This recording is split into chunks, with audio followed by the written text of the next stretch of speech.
Other villages and hamlets were also attacked simultaneously, Nadioci, Pirici, Shantici, located in the immediate vicinity of Ahmici.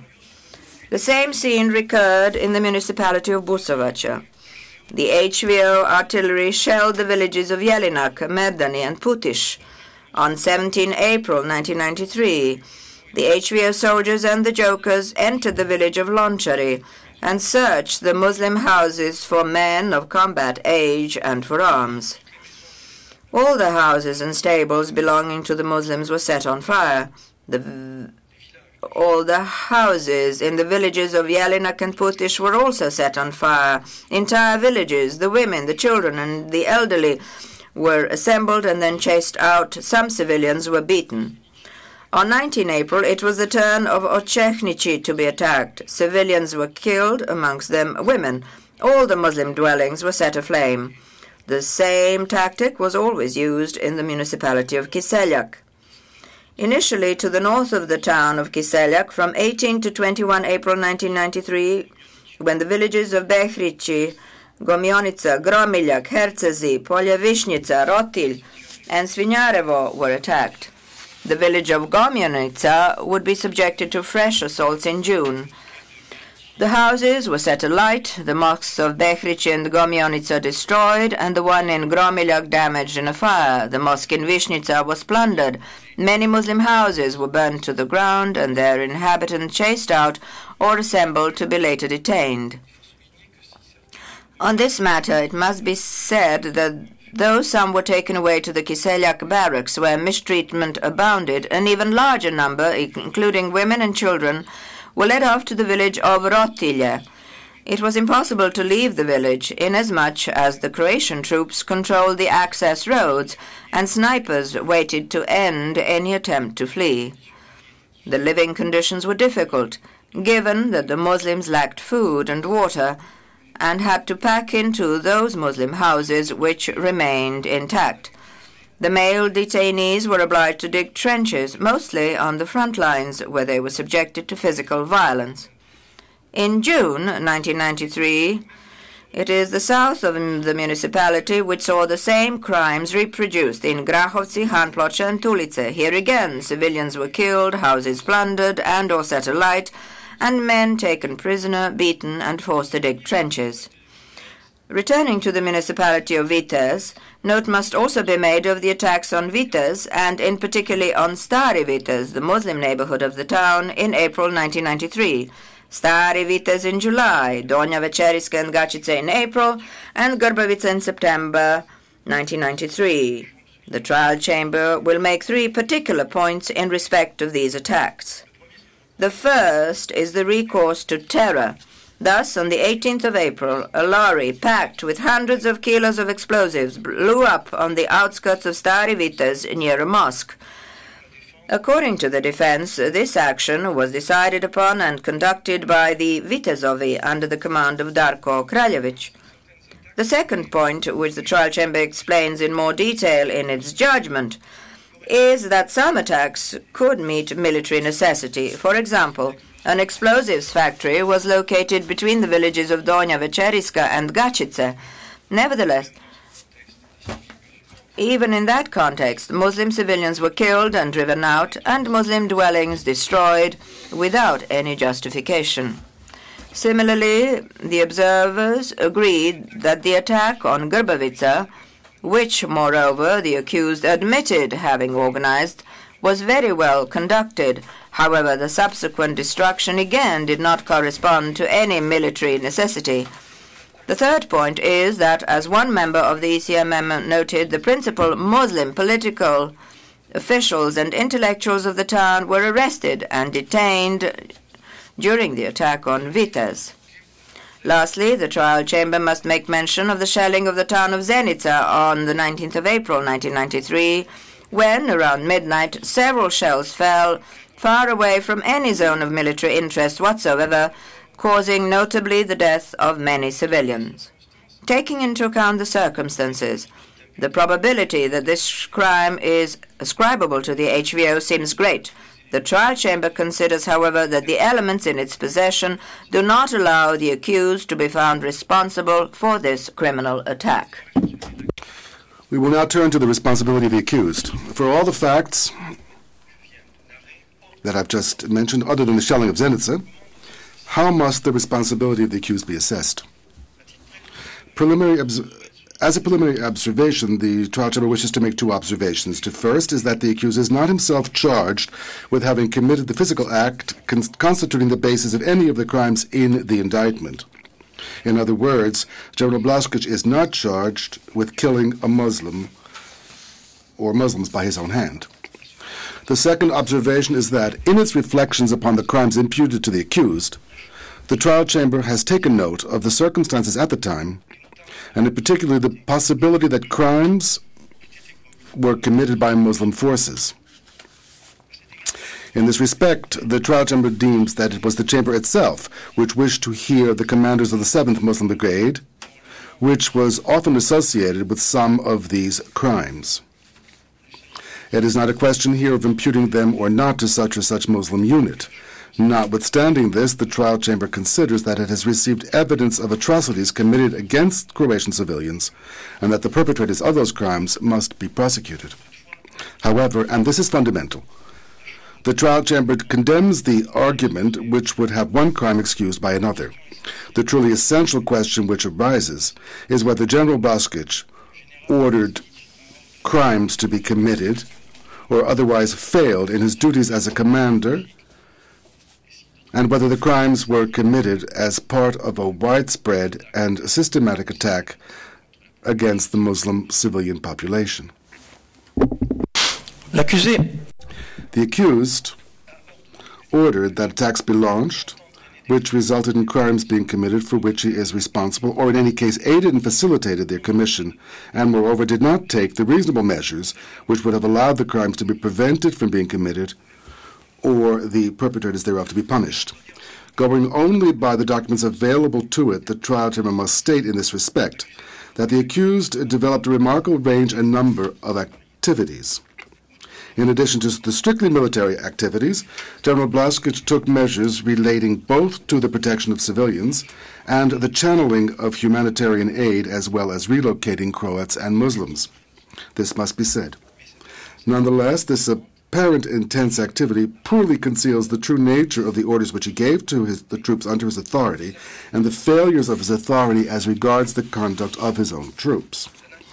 The analysis of the facts contradicts what the defense presented as the actions of a highly professional officer who never ordered crimes to be committed and who, on the contrary, tirelessly strove to prevent or to make amends for crimes.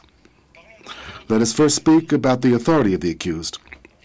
It is symptomatic to note that tension between the communities continued to rise from May 1992 to January 1993. However, the only truly effective measures taken by the accused consisted of setting up a solid chain of command throughout the territories under his command. The many orders produced at the hearings amply demonstrate that the accused wanted to establish firmly the authority of the Croatian forces in the region and his own authority over all these forces. On 11 May 1992, for instance, he signed an order stating that, and I quote, "The only lawful military units in the region of the municipality of Kiseljak are the HVO units." At the same time, and again I quote, "The TO is, that is the territorial defense, is deemed to be unlawful in this region." Furthermore, the accused claimed that he tried to professionalize an army made up of poorly trained troops and described the crimes to elements which are uncontrolled or which did not fall under his command. Although the evidence confirms that General Blaškić did indeed concern himself with building a truly well-structured army, it refutes, however, that is, the evidence refutes, the theory of the lack or total absence of command authority. On the contrary, the information provided both by the prosecution and the defense shows that the accused meant to intervene in all areas by turning to all available forces, including, for example, the civilian police where need be. The analysis of the orders he received or issued shows that General Blaškić commanded all the HVO troops, but also other units. Further, Contrary to his assertion before the trial chamber, the chain of command operated satisfactorily. Which were the troops and the other units under his authority? The defense showed a chart explaining the connections between the various units, and in particular, the fact that the military police or some independent or special units, like the Vidazovi, did not fall under the authority of the accused, but answered directly to the main staff in Mostar or the HZHB Ministry of Defense. Although they may have been detached to General Blaškić for point-specific operations, he could not issue combat orders, he said, or give them take any disciplinary measures against them. In any case, the authority that General Blaškić might have had could have been exercised only from the time the forces in question fell under his command. The trial chamber categorically rejects these arguments, including the semantic debate according to which a detached or resupported unit was not an attached unit and vice versa. Let us take the example of ICTY. According to the argument of the defense and the explanations of the accused himself, the military police, which the accused claimed were guilty of the crimes committed in that village, as the accused himself said, allegedly were attached to him only as of 11:42 hours and on the 16th of April, the date and time the report allegedly placing the unit under General Blaškić's authority was received. What actually happened was completely different. Several pieces of evidence attest to this. As of 19 January 1993, General Petković ordered that the Vidazovi be subordinated to the accused, and I quote, in all respects. In addition, on 15 April 1993 at 1500 hours, right before Central Bosnia went up in flames, the Vidazovi and the military police were detached to General Blaškić on orders from this same General Petković. In the afternoon of 15 April, at around 1700 hours, according to his own statements, the accused organized a meeting with the military police and Vidazovi commanders.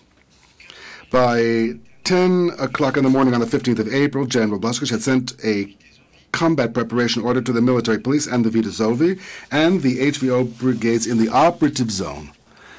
This order specifically requested that the police ensure that Muslim forces not block the main road connecting Travnik and Busovaca.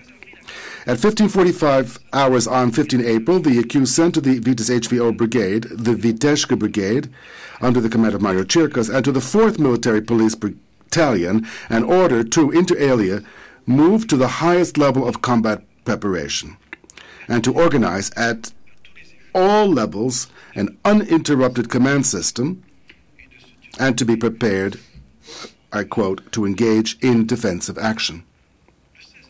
On 16 April at 1:30 in the morning, General Blaškić issued a combat order to the Viteshka Brigade and to the Tivko independent units. The orders stated that they should occupy the defense region, block the villages, and prevent any movement in and out. He specified that the forces of the 4th Military Police Battalion, the Nikola Subic Srinsky Brigade, the HVO Busovac Brigade, and the civilian police forces were also to participate in the combat. The order demanded that the forces be ready for action at 5:30 in the morning. And at 5:30 in the morning, Ahmedji and many other villages were attacked. Barely a few hours later, as we know, about 100 Muslim civilians in Ahmedji and the other villages would be killed and burned, and dozens of houses set on fire. General Blaškić thus took a decision and ordered that his troops be launched. That is, the regular HVO troops, special or independent Vidazovi and Tivko troops, the Jokers and military police troops, or even civilian police. These troops attacked towns and villages, most of which were not defended, or only lightly, with the purpose of turning the Lashva Valley into Croatian territory. Let us take the orders that General Blaškić issued for combat in the Kiseljak area. Kiseljak. The accused claimed that he was isolated from it, that he had communications problems, and that this made proper operation of the chain of command problematic. I will return to this later. On 17 April 1993 at 9:10 in the morning, General Blaškić told the Kislyak HVO brigade to organize the closing off of some of the villages and to take control of Gominoca and Svinjarevo. In a second order dated 17 April at 23:45 hours, he ordered the capture of those two villages and the launching of an attack to take Belalovac. He wrote to the brigade commander that the military and civilian police were to be used for the cleansing, his term, the cleansing of the ground. The accused wanted to be sure that the cleansing would be carried out. In orders, he fired up his troops by proclaiming that in Zenica, the Muslim forces were massacring the Croats and crushing them with tanks. In addition, General Blaškić entrusted his men with a historic mission. He told them, and I quote, "Keep in mind that the lives of the Croats in the Lashva region depend on your mission. This region could become our grave if you do not demonstrate resolve." Lastly, the accused was not as concerned with the quality of his subordinates as he would have people believe. The defense thus characterized the Juti, a Francopan HVO brigade unit from Gucha Gora, as mafiosi. However, on 4 July 1993, the accused appointed the chief of the unit as deputy for the active forces in the Central Bosnian Operative Zone. According to General Blaškić's statements, the same military police which committed the crimes in Ahmedci in April 1993 would be used to attack Grubavica in September of that same year. How did the chain of command operate? To demonstrate that the accused did not have the communications resources to ensure the proper operation of the chain of command, the defense put forth the argument, in particular, that the accused was isolated within his Vitas headquarters and that he did not have a sufficient number of qualified officers available to him. The trial chamber is prepared to acknowledge that General Blaškić may have had communications problems, at least apparently. Many documents thus record requests for escorts to go from Vitas to Kislyak sent to Umperfor by General Blaškić. The trial chamber, however, has more evidence than it needs to note that the chain of command was operating satisfactorily. General Blaškić did not complain about an inability to communicate with his superiors, but rather about an inability to communicate with his subordinates. Moreover, these difficulties are much less important than the accused claimed. The trial chamber knows that helicopters were arriving in Vitas. It can acknowledge that there was relatively little radio equipment. Still, not all the telephone lines had been cut.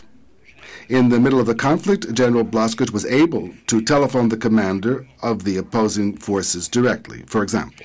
Several witnesses testified about the Croatian authorities' control over the telephone lines in all or some of the region. We also have proof that cellular telephones were available.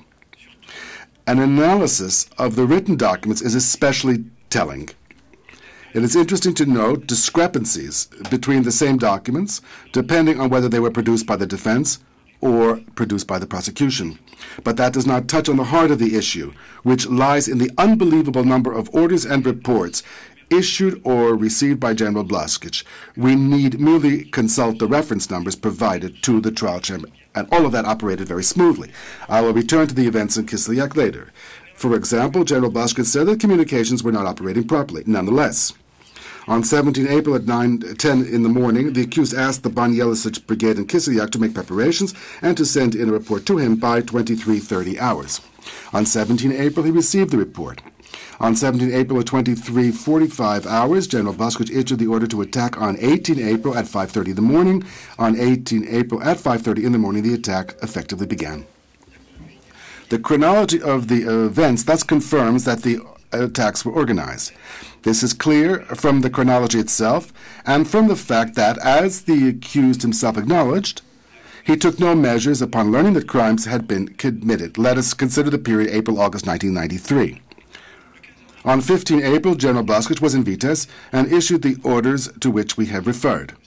On 16 April at 1:30 in the morning, he gave what he called the combat preparation order. On 16 April at 5:30 in the morning, the HVO artillery went into action in Vitas, Stari Vitas, Ahmici, Šantići, Pirici, and Nadioci. The shelling was followed up immediately with infantry attacks. During the morning of 16 April, the forces under the accused's command attacked the municipality of Busovaca in the direction of Jelinak, Mirdani, and Putis. On 17 April, the attacks continued, and General Blaškić prepared the assaults on the municipality of Kislyak. In the small hours of 18 April, artillery was again used, and, in accordance with a well-established pattern, this was followed up by infantry attacks on Svinjarevo, Gomjanoce, Višnjica, and I won't go on. On 18 April, to break the Muslim resistance in Stari Vites, a truck packed with hundreds of kilos of explosives blew up. And on the 18th of April, Donja Večeritska was attacked. On 20 April, it was the turn of Gačiće. Around 20 April, General Blaškić was in control of the situation. He needed to reinforce his defenses, and to do so, he used, and would do again, the Muslim detainees to dig trenches, particularly on the front line. The south of the municipality of Kislyak was a more fragile zone. Simply stated, General Blaškić and his forces were in the west, and the Serbian forces in the east. The Muslim forces, however, were in the north and the south. The accused launched a further offensive in June. The pattern was the same, artillery followed by infantry, and it was the villages of Grahovci, Hanploce, and Tulica which fell victim to the crimes of his troops. And when General Blaškić learned that the crimes had been committed, what did he do? Nothing. I will not say anything about his assertion that he knew nothing of Ahmici until Colonel Stewart of UNPROFOR wrote to him to inform him of the horrors he had observed and demanded from him an investigation. Still, what did General Blaškić do? There was no serious investigation. Instead, he issued a statement saying that the crimes were committed by Serbian forces that had infiltrated or by the Muslims themselves. And when before this trial chamber, he accused the military police, the jokers in particular, what new information did the accused put forth? He failed to say that the joker commander, the same jokers that he's accusing, Vladimir Šantić, had his office in the Hotel Vites at his headquarters. He asserted, however, that he called for investigation as early as 24 April. In fact, the witnesses confirmed that General Blaškić did so only on the 8th of May at the earliest, and I quote his written order of 10 May, in which he said, "There are open rumors about the events in Ahmici." The accused then explained that nothing had happened, that he had issued a reminder, and that the report transmitted to him by the Security Information Service was incomplete. However, he asked for another report only on the 17th of April 1993 and was allegedly told that the information had been transmitted to Mostar. This satisfied General Blaškić because even when, between June and October 1994, he became the HVO Deputy Chief of Staff, responsible in particularly for investigating war crimes, he took no definitive action. And lastly, no soldier in the HVO, military police, the jokers, or any unit was ever punished for the massacre at Ahmici. I will compare this attitude to a very simple fact. In the middle of the conflict on the 16th of April, the very day of the attack on Ahmici, General Blaškić sent a protest to UNPROFOR because a United Nations armored vehicle had knocked down the fence of a church. There was a massive or systematic attack against the Muslim civilian population. The evidence produced for the trial chamber by both the prosecution and defense demonstrates that General Blaškić ordered attacks and actions which resulted in crimes being committed for which he is responsible, and that he was part of a design whose purpose was the persecution of the Muslim population. First of all, there was a political will, and then there was a policy of discrimination. Political will first. It must first be stated that the HVO was not only a military, but also a civilian structure, and as such, took decisions regarding the organization of life in the town. Returning to the example of Kislyak, the municipal crisis staff decided on the 25th of June that the Executive Committee of the Municipal Assembly of Kislyak shall now be called the Croatian Defense Council, the HVO of Kislyak. On 25 May, that same crisis staff canceled the bank account of the Territorial Defense and ordered that a bank account be opened for the Kislyak HVO. By accepting his responsibilities as HVO commander for the defense of Kislyak, but especially as HVO commander for the Central Bosnian Operative Zone, and then exercising these commands, General Blaškić was perfectly aware that the scope of his activity was not and could not be a strictly military one. The nexus between the military and political aspects can be seen in the ultimatums issued by Mate Boban in January 1993 and by Dario Kordic in April 1993. These orders were limited not only to calls for the municipalities of Vitez, Buzovaca, or Kislyak to revert to the Croats, but also demanded that the Muslims lay down their arms. Moreover, General Blaškić participated in many public meetings alongside the politicians with openly nationalistic views. Many photographs attest to this fact, and several make it possible to assert that the politicians were dressed in military uniform. On 22 September 1992, for instance, the accused was a member of the interim presidency, together with Dario Kordic, Anto Valenta, and Ignaz Kostoman, and participated in the HVO meeting in the municipalities of Central Bosnia, during which, inter alia, the participants requested that a Croatian bank be established.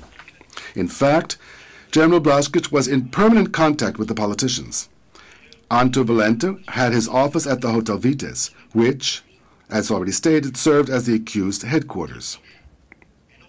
And during the negotiations with the European Mission or with UNPROFOR, General Blaškić was frequently alongside Ignaz Kostoman. One detail is revealing. On 25 May 1993, the accused co-authored a letter with Anto Valenta in which they complained to UNPROFOR that the ECMM, the UNHCR, and the ICRC were using too many Muslim translators. General Blaškić was perfectly well aware of what policy was being followed. And what was this policy? It was a policy of discrimination. This policy clearly discriminated against Muslims. Everything Muslim was to be done away with or replaced. I have just spoken of the desire expressed by the participants during a meeting co-chaired by the accused, during which demands for a Croatian bank were put forward. It is interesting to note that the Muslim bank in Vitez would be destroyed by an explosion the day before the opening of the Croatian bank in Vitez. The Muslims were systematically excluded from the organs of political life. The Muslim places of worship were destroyed or at least damaged or plundered. This was the case for mosques, whose minarets in particular were methodically destroyed, religious centers, or even those places where the dead were washed before burial. Lastly, life was made impossible for the Muslims because their homes were destroyed. The trial chamber points out that this destruction was in no way haphazard or caused by alleged military necessity. The Muslim houses were targeted with precision because, as shown in many documents, the neighboring Croatian houses were almost always left intact. Guilt. General Blaškić, I now ask that you rise.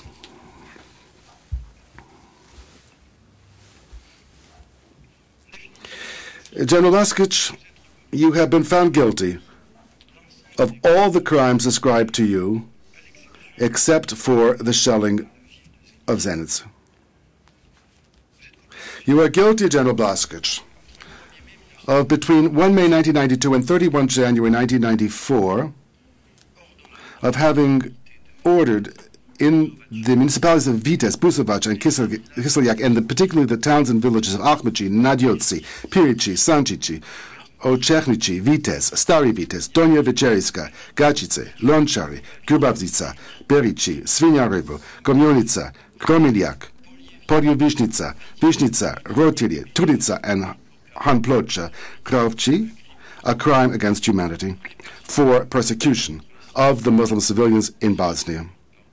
and these were expressed by attacks on towns and villages, murder and serious bodily injury, the destruction and plunder of property, and particularly institutions dedicated to religion or education, inhumane treatment of civilians, and in particular their being taken hostage and used as human shields, the forcible transfer of civilians. And by these MAME acts, in particular, as the Chamber said this was an international armed conflict, you committed a violation of the laws or customs of war on which were expressed in unlawful attacks on civilians, or violations of the laws or customs of war, which is expressed through murders, or serious violations, breaches, which are covered by Article 2 of the statute, dealing with the breaches of the Geneva Conventions, which were expressed by intentional killing. I will not go back to the numbering of the counts. You can find them in the judgment, through murder, through serious attacks to the well-being and health of individuals. And you also made yourself guilty of serious breaches dealing with destruction, which could be expressed as violations of the laws or customs of war, destruction of property on a wide scale, and without military necessity, and through the plunder of private or public property. You made yourself responsible for violation of the laws and customs of war, specifically as regards the destruction and the damaging deliberately of buildings dedicated to religion or to education. And lastly, many crimes were committed under your orders, crimes which are connected to the detention of individuals who were under your guard after the combat, inhumane treatment, cruel treatment, taking of civilians as hostages, human shields. In any case, as a commander, you failed to take the necessary and reasonable measures which have prevented the commission of those crimes or the punishment of the perpetrators thereof.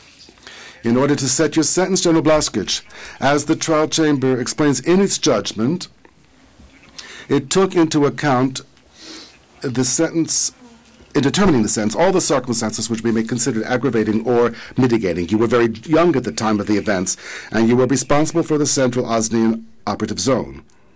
The evidence presented to the trial chamber allows it to identify the role you played. It also makes clear that you alone must not bear the responsibility for the atrocities committed. And I say this before the prosecutors. The crimes you committed, General Blaškić, are extremely serious. The acts of war, carried out with disregard for international humanitarian law and in hatred of other people. The villages reduced to rubble, the houses and the stables set on fire and destroyed, the people forced to abandon their homes, and the lost and broken lives are unacceptable. The international community must not tolerate such crimes, no matter where they may be perpetrated, whoever the perpetrators are, and whatever the motives. If armed conflict is unavoidable, those who have the power to take decisions and those who carry them out must ensure that the most basic rules governing the law of nations are respected. In international courts, today this tribunal, tomorrow the International Criminal Court, must appropriately punish all those, and especially those holding the highest positions, who transgress these principles. General Blaškić, you showed no respect for these rules, and this is something which you know. Consequently, the trial chamber sentences you to a prison sentence of 45 years. And the period that you spent in detention for the tribunal will be deducted from that figure, starting in the day that you arrived in The Hague. The court stands adjourned. You may be seated.